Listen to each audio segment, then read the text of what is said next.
ഒരു പക്ഷേ സൗണ്ട് കേൾക്കും. ഇനി കേട്ടിട്ടില്ല എന്നുണ്ടെങ്കിലും എങ്ങനെയാണെങ്കിൽ നമ്മൾ ചെയ്യേണ്ടതെന്ന് വെച്ചാൽ കുറച്ച് ഹാൻഡ് വാഷോ അല്ലെങ്കിൽ എന്തെങ്കിലും ഒരു ഡിറ്റർജൻറ്റ് കൊടുത്തിട്ട് നേരെ അധികം അടിച്ചു കൊടുക്കുക. അപ്പോൾ ഏതിലൂടെയാണ് ലീക്കിങ് വരുന്നത് കാണാൻ പറ്റും. ഇത് അവിടെ ലീക്കിങ് വരുന്നുണ്ട്. ജസ്റ്റ് ഒന്ന് അടിച്ചു നോക്കി. അപ്പോൾ എവിടെയാണ് ഇതിൻ്റെ ലീക്കിങ് വരുന്നത് നമുക്ക് അറിയാൻ പറ്റും. അപ്പോൾ ഇതാണ് ഇതിൻ്റെ ലീക്കിങ് കണ്ടെത്താനുള്ള വഴി. എന്നിട്ട് നമ്മൾ എന്ത് ചെയ്യണം, ഇവിടെ ഈ ത്രെഡ് സീൽ വെച്ചിട്ട് ഒന്ന് ഉരിക്കാണ്ട് ത്രെഡ് സീൽ വെച്ച് ടൈറ്റ് ചെയ്താൽ ആ ഒരു പ്രോബ്ലം സോൾവ് ആവും. ഓക്കെ, നമ്മുടെ ഈ സിലിണ്ടറിൽ ഫ്ലോ മീറ്റർ കണക്ട് ചെയ്യുമ്പോൾ നമ്മൾ ശ്രദ്ധിക്കേണ്ട ഒരു കാര്യമാണ്, സ്വാഭാവികമായിട്ടും ലീക്കിങ് വരാറുണ്ട്.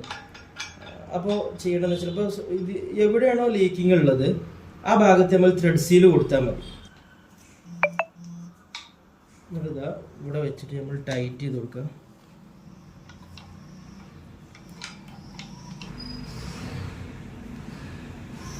എന്നിട്ട് നമ്മൾ ഈ സ്പാനർ ഉപയോഗിച്ച്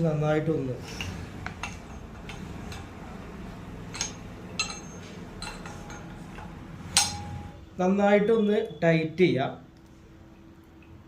ഇവിടെ ടൈറ്റ് ചെയ്തതിന് ശേഷം നമ്മൾ ശ്രദ്ധിക്കേണ്ടത് ഇവിടെ ക്ലോസ് ആണെന്ന് ഉറപ്പുവരുത്തുക. അപ്പോൾ ക്ലോക്ക് വൈസ് ഡയറക്ഷനിൽ തിരിച്ചാൽ ഇത് ക്ലോസ്ഡ് ആയിരിക്കും.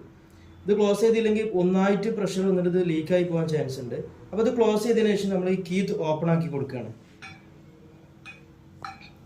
കീ ജസ്റ്റ് ഇങ്ങനെ വെച്ചിട്ട് കൈ കൊണ്ട് ഇങ്ങനെ ജസ്റ്റ് തട്ടി കൊടുത്താൽ മതി. നമ്മളിത് മെല്ലെ ഇപ്പോൾ ഇവിടെ മീറ്ററിൽ നമുക്ക് കാണാൻ കഴിയും ഇതിൽ എത്രത്തോളം പ്രഷർ ഉണ്ട് എന്നുള്ളത്.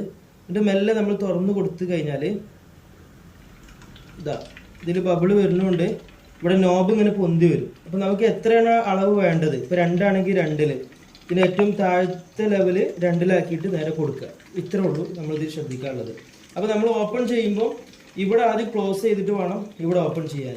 ഇനി ഇത് ക്ലോസ് ചെയ്ത് എടുക്കുന്ന സമയത്ത് നമ്മൾ ഇവിടെ ക്ലോസ് ചെയ്യണം. ഇവിടെ നമ്മൾ എന്ത് ചെയ്യണം, ക്ലോസ് ചെയ്യണം. അത് നേരെ ഇങ്ങോട്ട്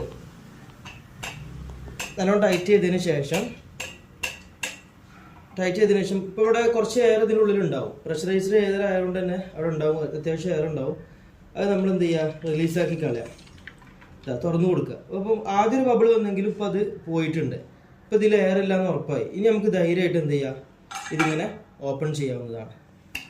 ഇതിങ്ങനെ തുറന്നിട്ട് നമുക്കിത് പുറത്തേക്ക് എടുക്കാം.